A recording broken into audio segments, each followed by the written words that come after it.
Hello, my name is Tom Harris. I'm the director of the University Center for Economic Development at the University of Nevada, Reno.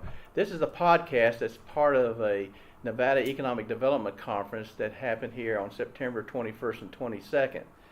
And one of the keynote speakers for lunch is Dr. Sam Cordes, who is sitting to my left. And Sam is an emeritus professor at Purdue University.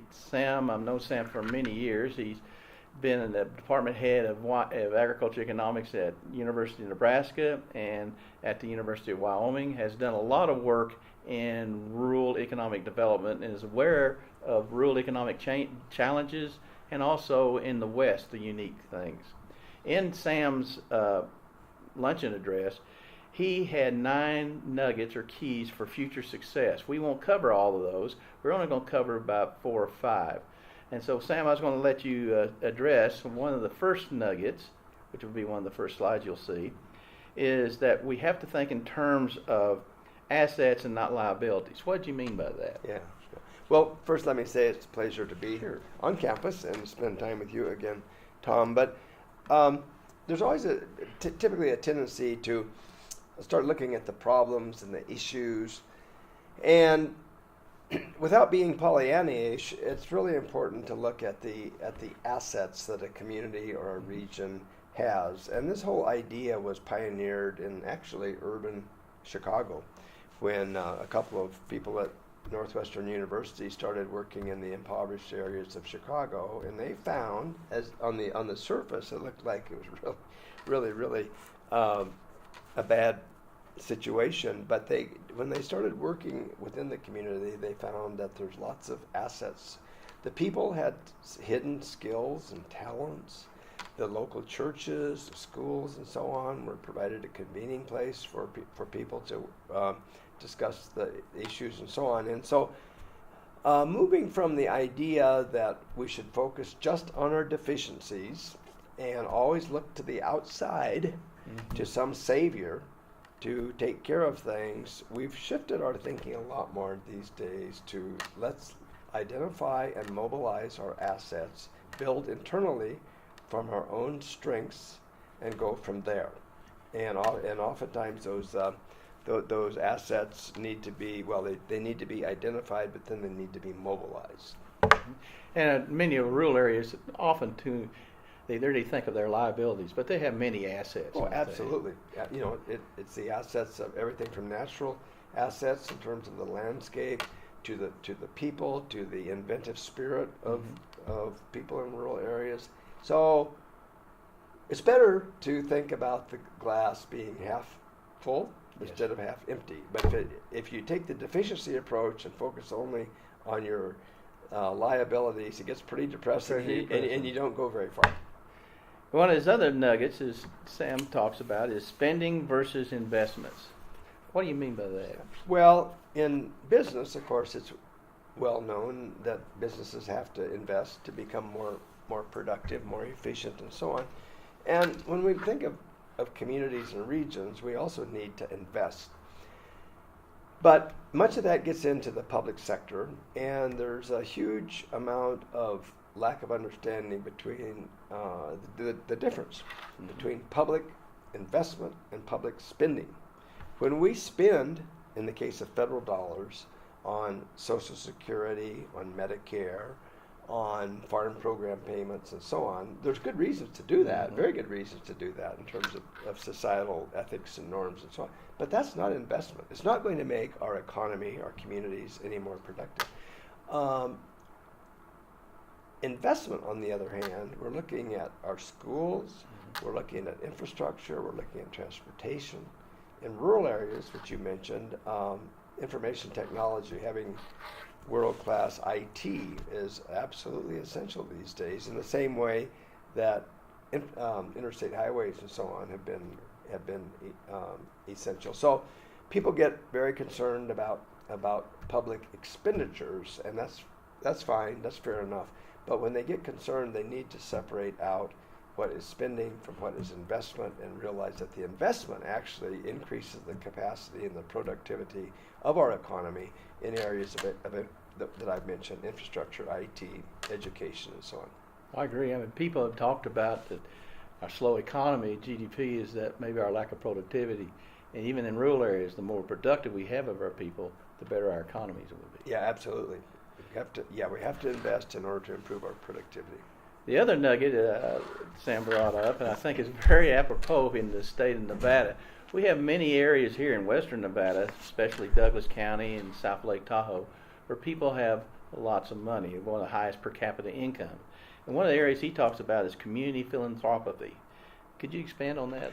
Well, yes. This is something that I don't think people realize, and we're now at a point with baby boomers like myself. There's going to be huge transfers of wealth. And a study was done here in Nevada a few years back that indicated that over a 50-year period, there would be $383 billion of wealth transferred from one generation to the next.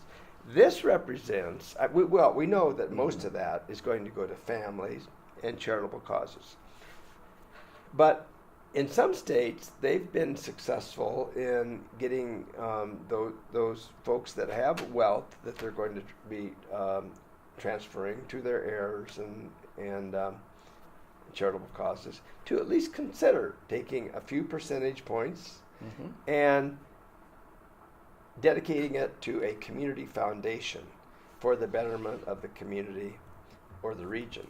And in the case of Nevada, if you were to take just a measly 5% of that $383 billion, if I did my math right, you'd end up with about $20 billion, an endowment of about $20 billion. Now, what's $20 billion? Well, the Ford Foundation, the nation's second largest, has an endowment of a little over $10 billion.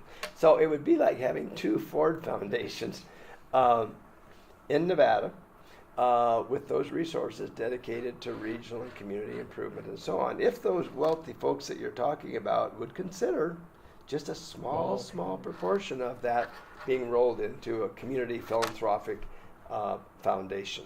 Well, I understand when you were at Nebraska, you were pretty successful in developing a rural Nebraska Foundation. Yeah. The bigger cities like Reno and Las Vegas, I'm sure they have their own foundations and they have the staff and the management capacity and all.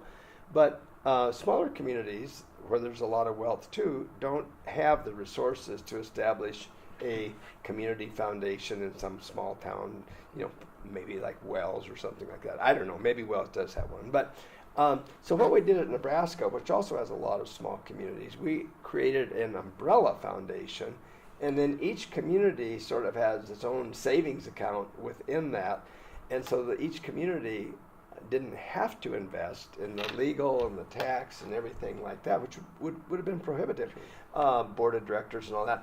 But it's the community's money, it's their savings account, but the legal and accounting infrastructure is taken care of at the state level. And there are currently about almost 300 communities in Nebraska that have a savings account in this Nebraska Community Foundation. And it's really adding up to some big bucks. And those communities can go in there and tap that endowment for various purposes. The next nugget that Sam discussed was the regional mindset. This is looking just not within your own borders. Economy, dollars travel between states and counties. But when we talk about economic development where we work, we need to sometimes think of a regional mindset. So, Sam, what was your on that issue? Well, some of your good work, Tom, on commuting patterns makes it very clear that the economy doesn't begin and end at the city limits or the county boundaries or whatever. I mean, people, the ordinary person, doesn't pay any attention to that. They live one place, they work another place, they might shop another place, they might do recreation somewhere else. But yet we have these geopolitical boundaries called city limits, county boundaries, and so on. And in all due respect, the politicians that are responsible for that jurisdiction can become pretty provincial.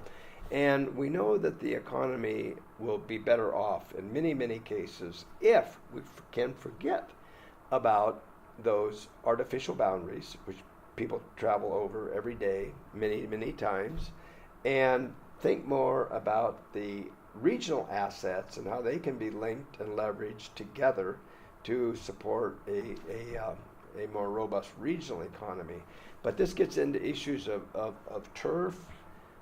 It's hard, but there have been some examples of some very important and impressive regional examples. The one right here, was it Nevada Western Nevada Development District, which is EDA Development District. Is a good example of, and you can achieve a lot if you're willing to put down some of your geographically based self-interest. If you're an elected official, if you're willing to collaborate and all see that all boats rise together. And we're talking sometimes fiscal, FISCAL, county, and that's something about how we improve that. Yeah. And the last one we like to do on the nuggets is Sam addressed entrepreneurship and innovation. These are big topics. Sam, could you extrapolate a little bit more? Well, just backing up, Sure. 50 years or whatever, there was a time when the most common economic development strategy was industrial recruitment. Mm-hmm. Try to attract a factory or a manufacturing plant or whatever it was to your state, your region, your community, or whatever. That made a lot of sense in those times because the old industrial economy was going full steam.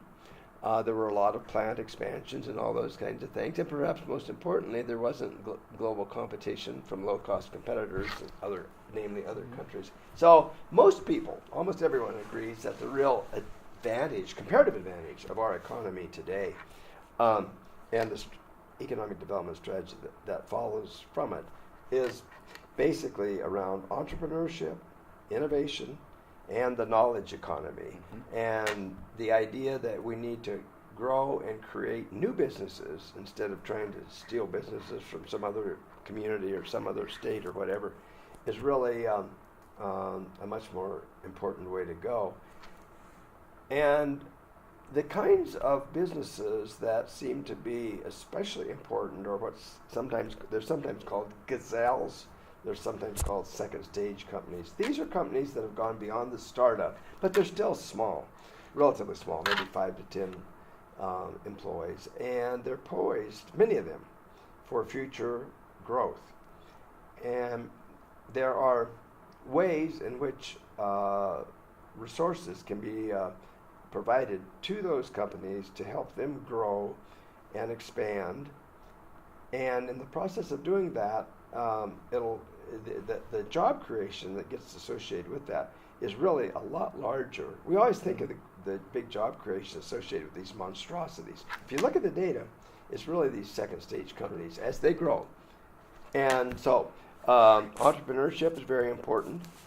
It doesn't always have to be in an urban area. I cited a couple of things in my talk about innovative businesses in small communities. I talked about a manufacturing plant in Brookings, South Dakota, where I did my undergraduate degree. It's called Daktronics. It's the world, by far, the largest manufacturer of electronic scoreboards for all sporting events and other things, concerts. And it was because there was a couple of faculty members at South Dakota State University, engineers, that started it. So these businesses can happen anywhere. And what we say is not excluding rural areas. Rural can participate in this new economy as well as urban areas. Yes. That's the end of this podcast. I want to thank Sam for doing the lunch and speaking. Next year's economic development will be in Las Vegas. I hope you can attend. When we have this podcast, we'll also have room for comments. If you want to have some comments, be sure to share them. You can discuss this later, and we'll share Sam's overheads with you. And again, Sam, thank you, and always enjoyed seeing you. It's always nice to be here. Thanks. Thank you.